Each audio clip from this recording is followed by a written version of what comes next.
Hello guys, and welcome back to another one of these episodes. Episode 33. My god. How did I get here? Honestly, man. Seriously. Yeah, I was checking the past 5 episodes I made like all within the months of like April and May, right? Yeah, and I've already like eclipsed the whole reboot world. Yeah, so I officially have more episodes, I think, with this part uploaded, I think. Yeah, 27 through 32. And that's like sick. Yeah, 7, 8, 9, 30, and then 1, 2, right? Yeah, that's 6 episodes. So that's more than the last episode in that one was 26, so I guess it'll match it. But I think this series is staying on console for the foreseeable future. So yeah, there you go. there you go, man. Yeah, do I make these like inaccessible because it's like they're Minecraft videos? I'm thinking, yeah, and I'm thinking like, I don't know. Like, but yeah, the whole point is that I wanted to make these Let's Plays, okay? I feel like I've said that so many times, right? Of like, God, recounting my history again. In the beginning, like, I did, like, at the very beginning, like, April of 2020, I think? Like, right at the beginning, like, mostly at the beginning of the whole, like, pandemic, right? I made, like, a live stream that you cannot see now because it is bad. And probably won't be able to see. Yeah, probably won't be able to see that.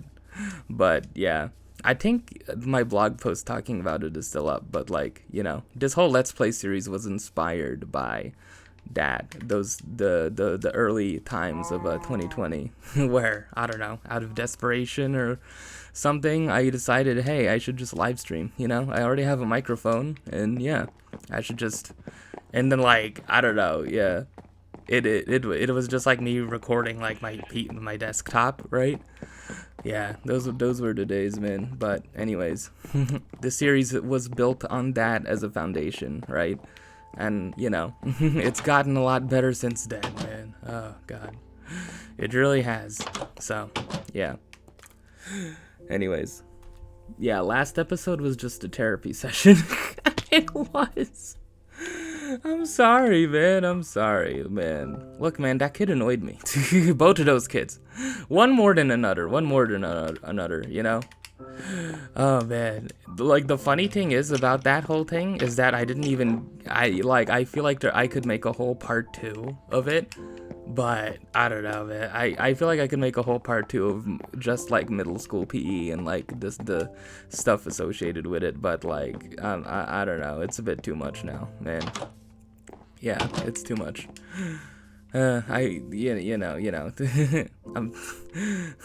Look, man, am I bitter about it? Like, no, but... I feel like I feel like the episode made it seem like I was very bitter and angry at that, but like, yeah, like I hope it came off as like it was just a funny thing, right? Yeah, it's funny at the end of the day, right? I see it as a funny thing, so yeah. Oh yeah. Off camera, I was like working on just like improving this, Maybe I'll do some more work here. Yeah, maybe that'll be the gameplay I do during this episode. Anyways, so yeah, that was a therapy session, and yeah, related to that, yeah, I finished Mr. Morale and the Big Steppers. Yeah, listening to it. Okay, so should I don't know. I don't need a detailed review of it, In my opinion, I really like it, okay? I feel like the majority opinion on the album is that most people really like it, right? Probably, yeah, not as much as To Pimp a Butterfly or like Good Kid, Mad City, but still like pretty good. I don't know. It's hard because I don't know. Like, my relationship with Kendrick Lamar is that like, yeah, like he's an artist I respect as more than I just like viscerally like enjoy listening to, Like, I recognize his hits. I recognize, like, in terms of, like, songs I come back to the most, like, it's like, yeah, songs off of Section 80, like, Hole Up and rigor mortis, ADHD, I bump, if you call it, if you say that, I bump them the most frequently. And like there's swimming pools, off Good Kid, Mad City, bitch don't kill my vibe, but like, yeah, mostly, I don't know, I feel like, I like, my opinion is that like I like a Good Kid, Mad City over To Pimp a Butterfly in terms of like listenability, right? In terms of, listenability, it's not that like, I'm not saying the musically To Pimp a Butterfly isn't like good, but what I'm saying is I respect him as an artist because, To Pimp a Butterfly I recognize is like, a massive statement, right? He talks about like so much and like the scope of like just like, black people in general in America, right? You have to appreciate the artistry behind that. But, in terms of just like, like songs you come back to, right, that I come back to, I don't know, there's not that many, right? A lot of people like was it Wesley's Theory? But I don't know. I feel like the sound isn't, it doesn't appeal to me the most, Like To Pimp a Butterfly's sound was more like, drawing hip hop's history back to like funk and like, soul, right? George Clinton is on there, right? So, and my favorite song off of To Pimp a Butterfly is probably You, where it's like he's just arguing with himself. He's like, he includes like him taking a swig of a bottle. He's just so angry at himself, right? It's just him tearing himself down. It's like, you call yourself like, friggin', like, I don't know. You call yourself like a symbol. You call yourself like a good, like a conscious rapper who's like doing good for the black community. It's like, I don't know, you can't even sort your own life together or something like that. Oh man, but anyways, what was I getting at? I guess I'm just going into my history with like his music. Anyways, and Damn I haven't listened to, so I like Humble a good bit. I think Damn also is his most like streamlined, album, right? Streamlined in terms of just like, I feel like I don't know, Damn won a Pulitzer, right? And I find it interesting that Damn won a Pulitzer instead of, To Pimp a Butterfly, where I feel like that obviously would have, been worthy of a Pulitzer Prize. But, Damn is cool, I guess. As someone who's only listened to like Humble and DNA, and like, was it the song that got played all the time? Love, I think. But I don't know, like people have been saying about Mr. Morale that it's like, it's his least accessible album, and it's like, I really do not get that. Like, I really don't understand how it's his least accessible from like a musical standpoint, I honestly don't. Like, I don't know. I feel like I think people are saying that because like lyrically, it deals with just like, grief and trauma, generational trauma, his the song near the end, Mutter, I Sober, just like, Father Time. But like, I don't know, musically I really enjoy it. I don't know. Like, I love I don't know. I cannot talk. I like music a lot. Can't really talk about it that much in terms of like music theory and like describing sounds wise. I like the production, I think, is what I'm trying to say. The beat on Father Time is so good, man. And like Die Hard, I really like. And I'm sure like songs like N95, United in Grief, will grow on me. And I really like Mirror. Mirror is so good. Which is basically him being like, I go to therapy. I choose me. Oh, man. We cry together, of like, the argument between him and supposedly, Taylor Page, who's like, I guess, playing his wife, Oh, man. And just like, how We Cry Together, like, is set to like an actual like beat, right? that like they're arguing to like a very kind of rhythmic kind of flow. Like it's not just an argue, like they're arguing, but it's like I don't know, like I'm trying to like bring up the melody in my head. There's a melody to their arguing, which I really like, you know. Yeah. And I guess like lyrically and thematically it can be hard to listen to, I guess. I understand that point, but I don't know. I just feel like musically, just in terms of just the music in general, like how it sounds. I love how it sounds, you know? Yeah. Oh man, I just love how it sounds. Yeah. So, I guess that's basically just my opinion on it. Like I feel like, I feel like I'd come back to it more than I would to Pimp a Butterfly, which is interesting, you know. It's also a thing too that like, to Pimp a Butterfly and to a lesser extent Good Kid, Mad City are like albums, which means that like, like the way I listen to albums is that like I'm not like I want to listen to an album and then listen to an entire album, you know.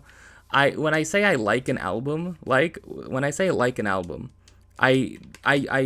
want to listen to it, I pick off like 2-3 songs from it that I like the most or want to listen to at that particular time and then listen to them, right? Like, let's say I want to listen to Silent Alarm, right? Like, I'm not, even though I could very well listen to it front to back, like, I don't do it like that, you know? I'm just like, okay, when I'm like, I want to listen to Silent Alarm, I'm like, okay, I listen to, like, Banquet or, like Eating Glass, you know? Or, like, Helicopter, which is all in the front half. Or, like, if I want to listen to the latter half, I listen to, like, Luna or, like, Plans, Compliments, you know? I often listen to Plans and Compliments together, so,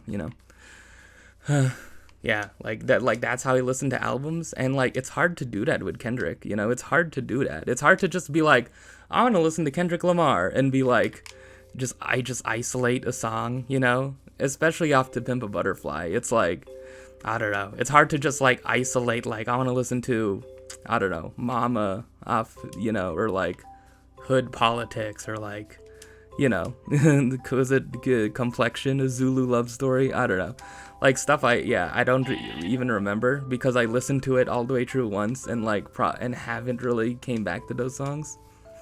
I came back to You a few times, yeah.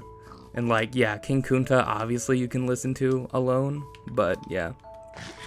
With Mr. Morale, I find myself like I can go back to like Die Hard and like, the songs I mentioned, right, pretty easily, but yeah, with The Pimp a Butterfly, I can't really do that as much. And there's, other artists like that where it's like, you listen to a whole album, I think like Sufjan Stevens is like that, like a lot of people are like, his albums are like, if you like, I haven't listened to Illinois or like The Age of Odds, but it's like, I think mostly people just like see those as like complete things and they don't like isolate tracks off of those things. Yeah. The Age of Odds has like has a song that like, I think like the title track is like half an hour long. And I'm like, I have no time for that, man. Like, what are you, swans? Oh man. It's like, come on, man. Come on now. Yeah. I guess it's just my personal thing as a music listener that like, I don't know. I don't want to listen to like an entire album front to back each and every time I want to listen to a certain, artist, I don't know. I don't know when the last time I did that was.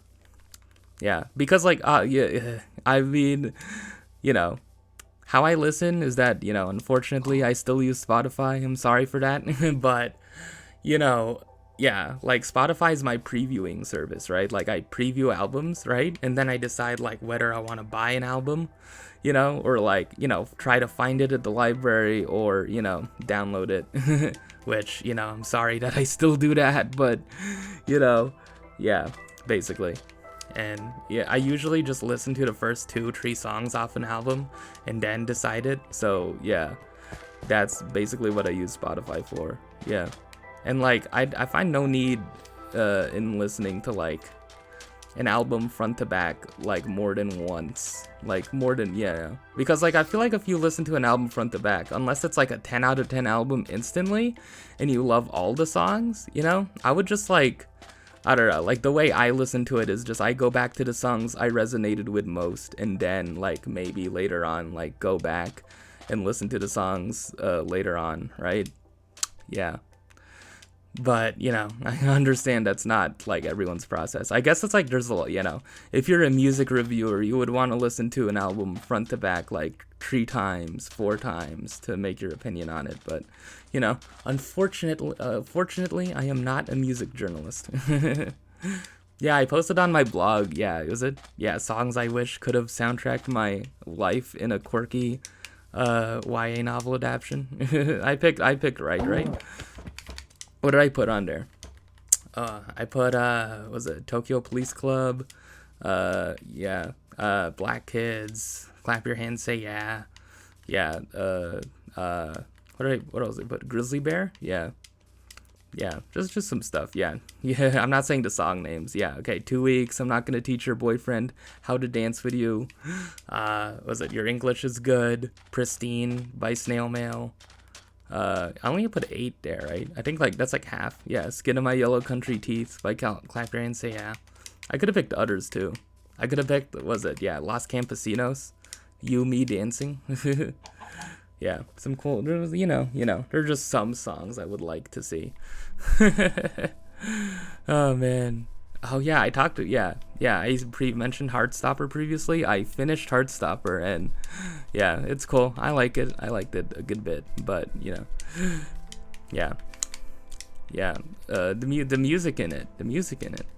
Yeah, it's like, it's funny that like, I don't know, I'm at a point where I just where I recognize just a lot of the songs. Like I recognize when Biba Doobie was playing in there. I was like, oh wait, yeah, and that's from Patched Up too. The songs they use, I think.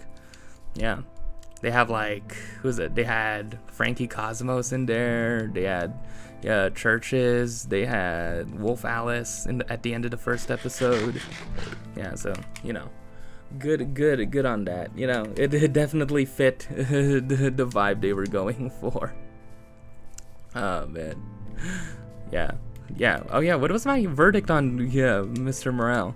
Yeah, what score would I give it if I were to do that? I think like an 8 to a 9. I don't know. Yeah, that's the whole thing. I don't know. I just, I don't necessarily think of albums on a number rating scale. It's weird.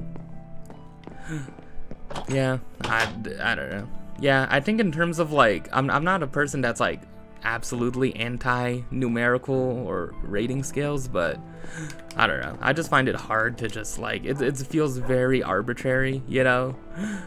Yeah, to like the difference between like all these things. Yeah, like I can't be the person who does like decimal points. Like maybe I could do like 0.5, but the way Pitchfork does it with like 7.2, 6.8, like I can't do that. I can't boil down my thoughts on something and be like 6.3. Oh man, oh god. Is there anything else I've been doing in life? Any god, I don't know. Oh yeah, this just happened today. I posted a tweet today. I would like to state a public apology to one Miss Reese Witherspoon. I'm sorry, Reese. I'm sorry for pegging you as like the woman who only reps adult literary fiction. I'm sorry. I just saw you put your stamp of approval on You Should See Me in a Crown. I got it today. You probably, if you follow me on Twitter, if you check my Twitter out, you probably saw that. I'm sorry. I did not know you read YA, Reese. I'm sorry. I don't know. Like, maybe I don't know. You could, like, I don't know. Maybe I should find more of your YA recommendations. Yeah, I don't know. I'm sorry.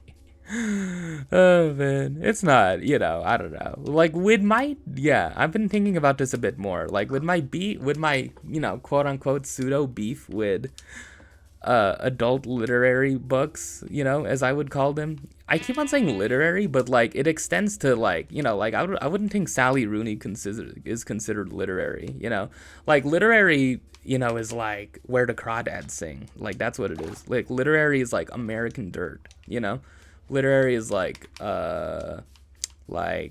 it The Nightingale?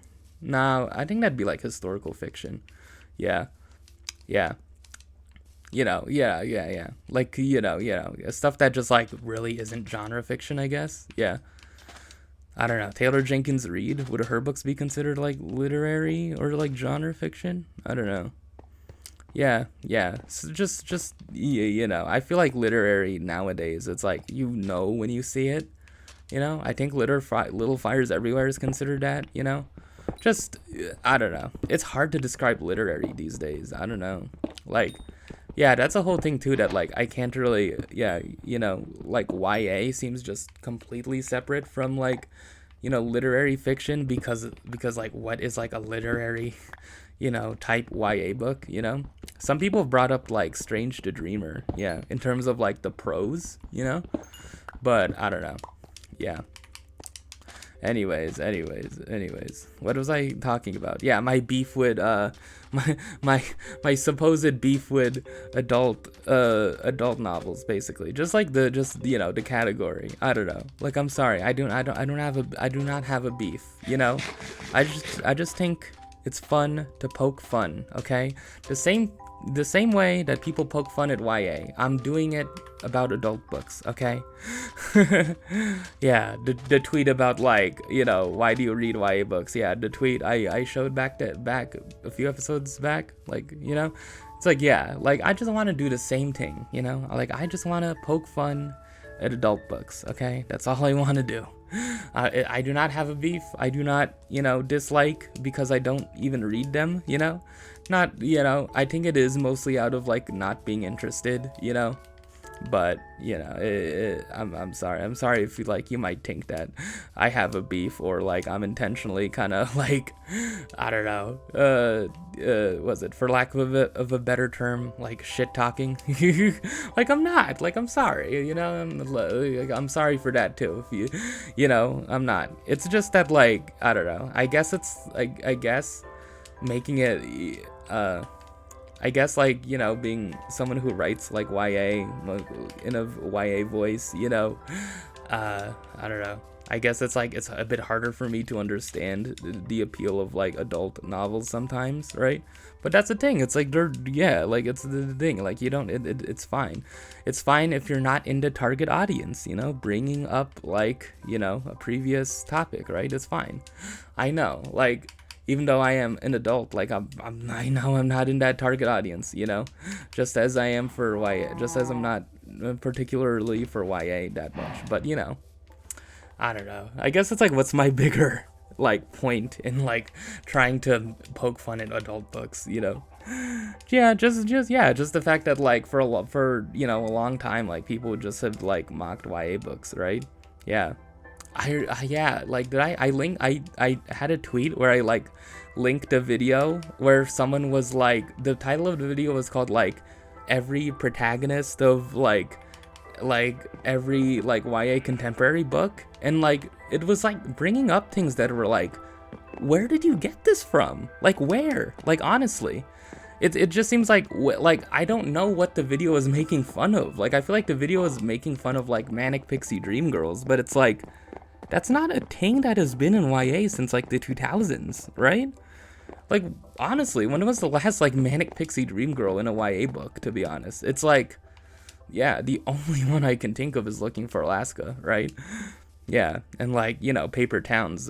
But it's like, yeah, I don't know. Like The Fault in Our Stars didn't have a Manic Pixie Dream Girl, right?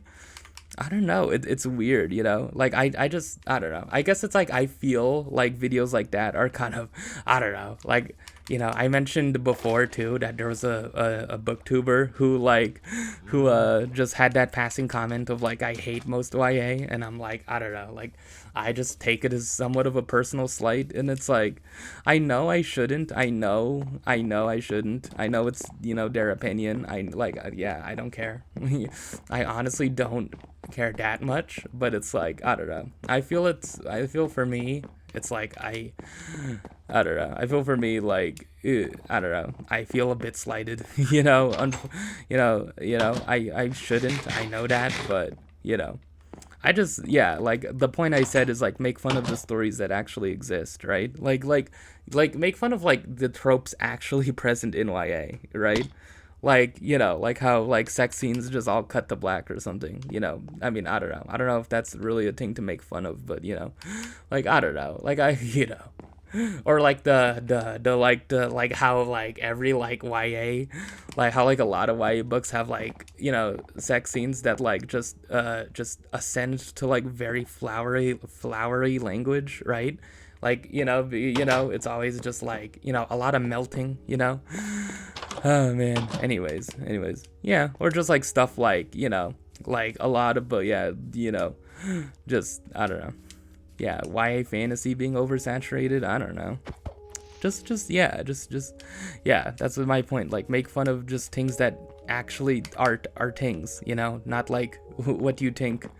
I don't know, like, but I don't know. I guess like that's that person, what that person thinks YA is, and it's like, I guess it's like there's just such a disparity over like what I think YA is, and like what that person who made the video thinks what YA is, and I would assume it comes to like reading certain books, right? Yeah, like I don't know, like I was using my framework of like the YA books I've read and I'm accustomed to, yeah, it's a whole it's a thing that like there's a whole generation of people who got into reading young adult books. When the time when the most popular ones were Twilight and stuff like that, right? When like I don't know, it's weird, isn't it?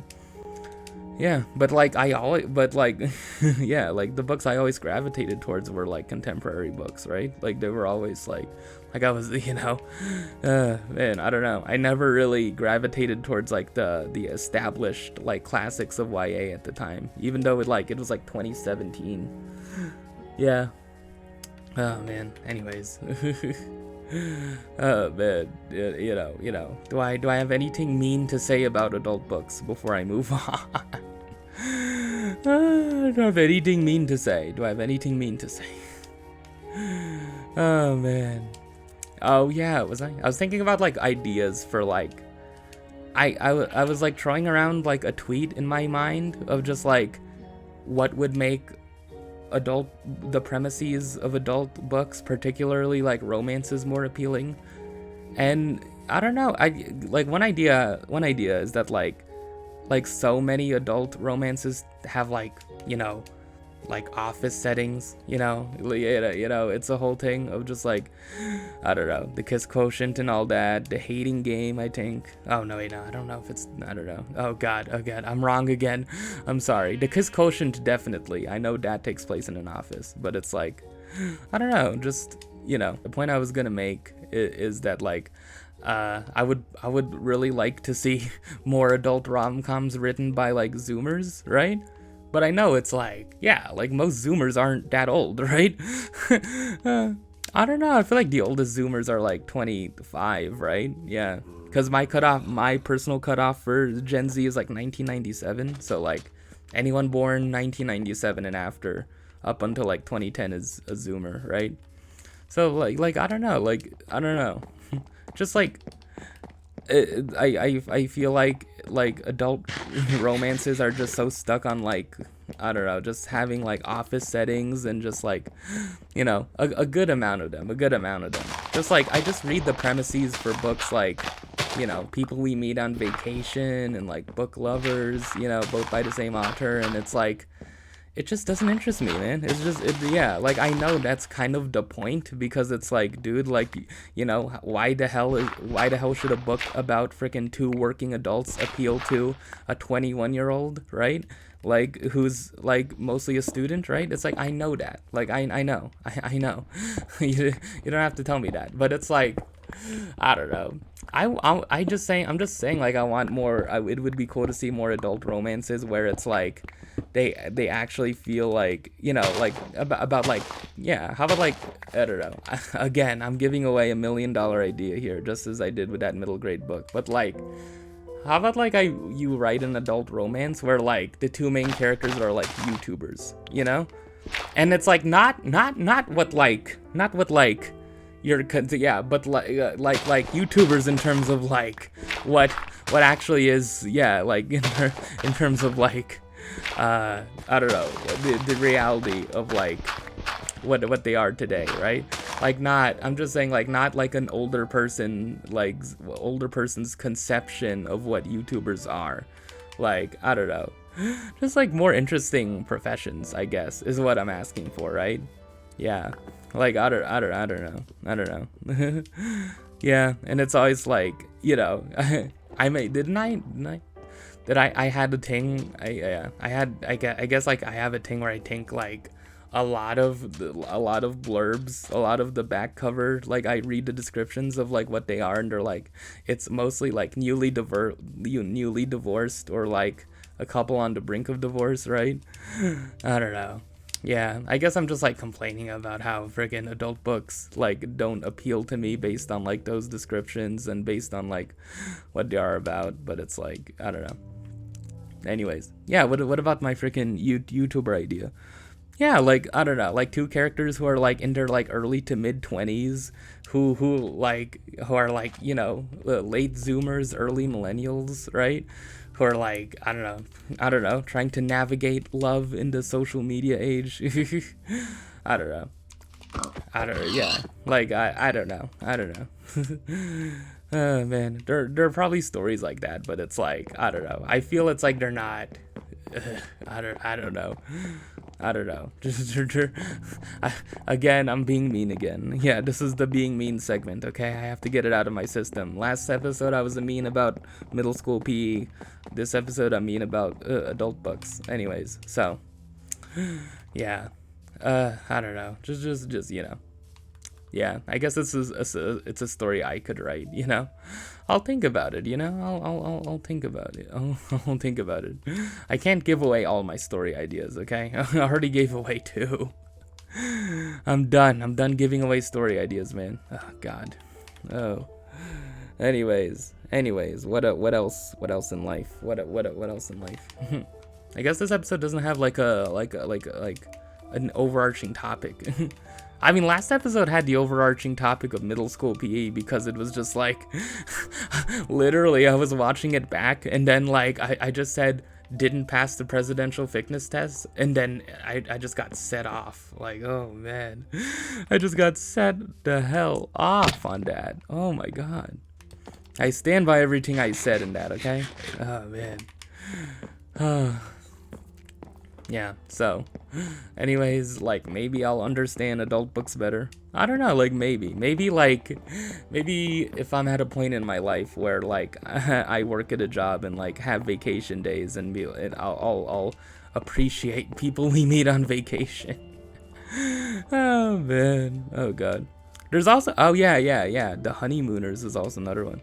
Yeah, that's a thing too, that like, yeah, I'm talking about 2 authors. Yeah, Emily Henry wrote Book Lovers most recently, and People We Meet on Vacation, and so, yeah, I guess something else, right?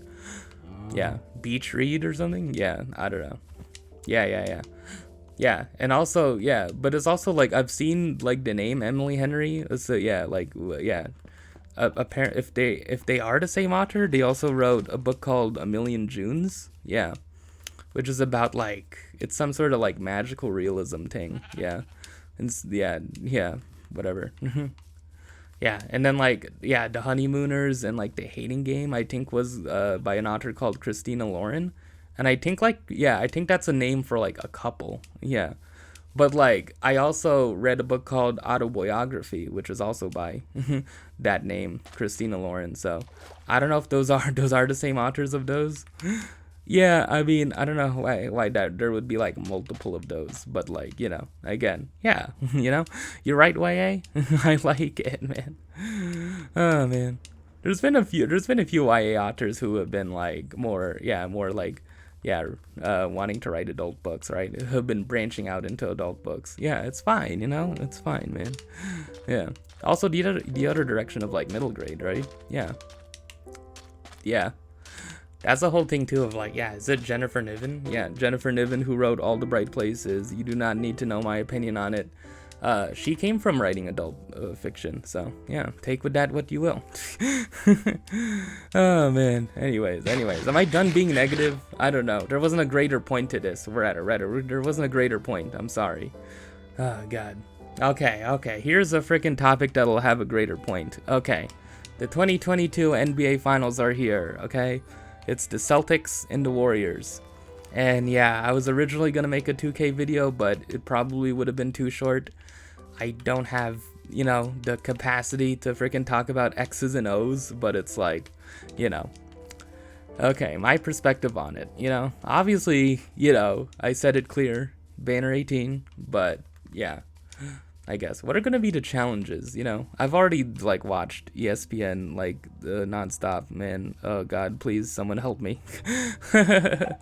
Yeah, usually, yeah, what most people are talking about are, can the Celtics defense, try to defend Steph Curry and, Clay to the best of their ability, right? And, can they, get over their thing of, basically, folding in crunch time scenarios late in games, right?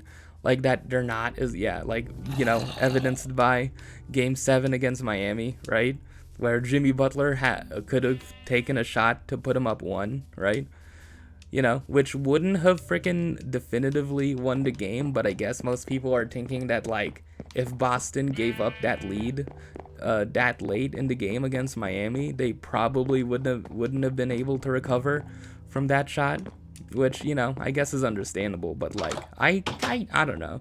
Did people not see freaking Jason Tatum, win the game against the Nets, the very first game against the playoffs with a buzzer-beating layup? I don't know. Anyways, I want the Celtics to win. I think the Celtics are gonna make it competitive, and, making it competitive and tough is good in warranting that the Celtics have a good chance of winning. So, I guess I'm gonna be soft and not definitively predict that the Celtics are gonna beat the Warriors, but I want it to happen. So yeah, it'd be really cool to see Jason Tatum and Jaylen Brown finally win a championship, right? After so much doubt about whether they can win together, right? And Marcus Smart, right? The longest tenured Celtic out there. Yeah. It seems I checked the Lakers subreddit because I wanted to see what would have happened if the Celtics made the finals. And most people are, rallying against Boston, right? It's mostly, the Lakers subreddit is mostly Lakers fans and not, mostly LeBron fans. So yeah, that is cool, I guess. Because the thing is that I would assume if you're a fan of LeBron, you would want to root against Steph Curry, right? For some reason. I don't know. I don't know if that's necessarily true even. I don't know. Yeah, I guess it's somewhat of a rivalry. I don't know if it's a rivalry though. I really don't know. Yeah. Because I would assume it would be more like KD, because he was on the Warriors in 17 and 18 if you didn't know. Yeah. But, yeah, the Lakers fans are united against the Celtics, right? All is good in the world. That'd be funny. There probably are a couple Celtics fans, a couple Lakers fans who want Boston to win because they don't want Steph Curry to get another ring. Oh man, what the hell, man? Oh god. Anyways, yeah. I guess I want this to be a shorter episode, so yeah, I don't know. Do I have a greater point in what I was talking about? Was I talking about anything good? Yeah, I'll have an overarching topic next time, Yeah, I've been enjoying making these more frequently, I still have stuff to talk about, so yeah. Yeah, this is my pseudo rant on adult fiction. Anyway, okay, all right. It's look, man, I could grow up and grow to appreciate it, okay? I don't know. It's fine. It's fine. I'm sorry, man. I guess it's also a thing too that a lot of people maybe who become readers, right? A lot of people probably don't even I don't know, reach a point in their reading journey where they like read YA books, you know? Like, I don't know. I feel like it's, you know, I don't know, especially nowadays, you know. I guess I'm glad that I gravitated towards this, you know. Yeah, of just like people who like, you know, I don't know, like teenagers who read immediately, like just want to read, I don't know, it's just, you know, stuff, you know, stuff that isn't YA, okay, just, yeah, like adult books immediately, right? And yeah, like I'm not, yeah, oh god, what am I saying? Like I'm not implying that YA books are like immature. Like I've been trying to rail against that for my, you know, the past like 3 years at this point. Yeah, you know, I would assume I've made myself out to be an advocate for, you know, young adult books, right? Considering that, you know, I wrote 1.5, right? It's like, yeah, okay. But I'm just making an observation that, like, you know, like, yeah, a lot of, yeah, a significant amount of people who read probably, you know, don't even like think about or like have read, you know, why young adult books, right? Yeah, maybe other than like The Outsiders, you know. Yeah. You know, more for us, man, more for me. More again, maybe I won't find that group of boys to crack open a cold one and talk about Morgan Matson, but you know, yeah. Let me go, man. Oh man, look. All I have to say is that Bree, why did you leave your phone on the counter of the movie theater? Why would you do that? Like, you just didn't take your phone to the bathroom in the movie theater. Huh? Like, what? Huh?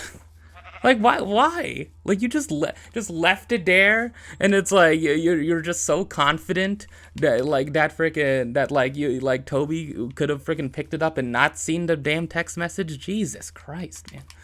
Oh my god. I still haven't gotten over that, okay? I'm not even gonna mention the book, okay? God dang. Yeah, and then like Andy, oh god. Oh man. Yeah, what did Andy do specifically in that? I don't know. She got lumped into it, and then, you know, the whole thing. Palmer wouldn't freaking talk to her because of it. Oh god. Yeah, man. Bree, why did you leave your phone out there?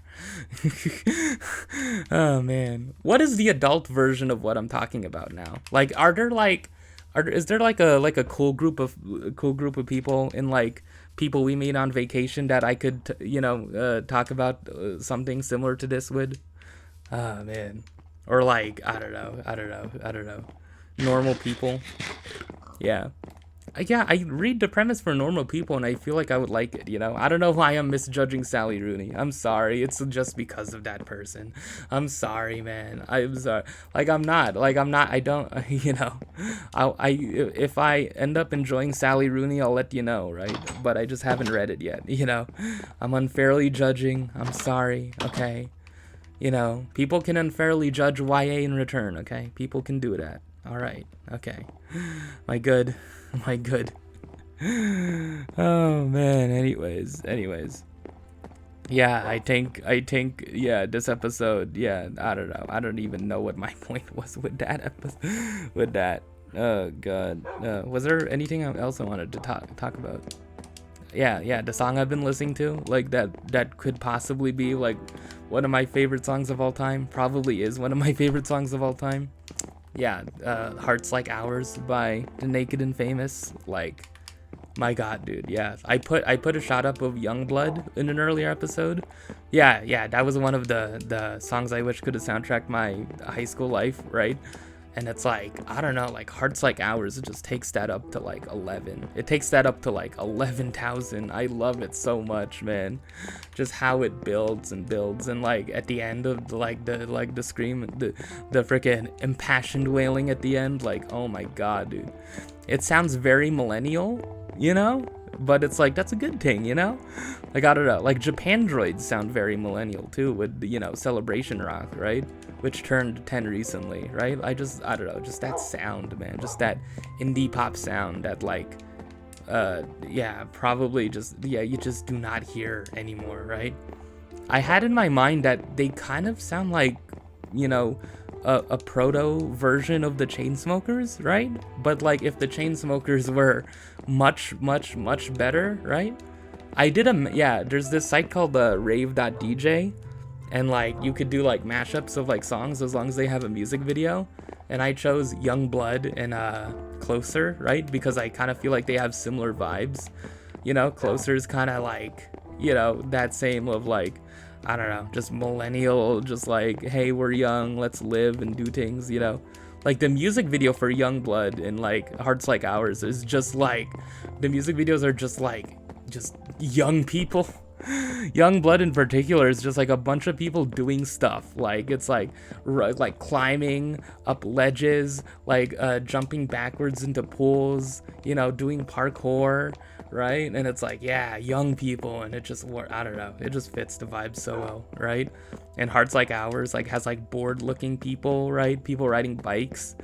Oh man, oh god, it's you know. Oh man, Hearts Like Ours, man. Wanted to grow. Oh my god, I love that song so much, man. Oh god, it really could be one of my favorite songs of all time. Oh man, oh god. Anyways, that's it for now. Man, yeah, that's it for now. Hopefully, I will. I don't know. Finish the game I want to play. Yeah, hopefully. Hopefully I'll you know continue Life is Strange True Colors. Anyways. Yeah, that's it for now. So, bye.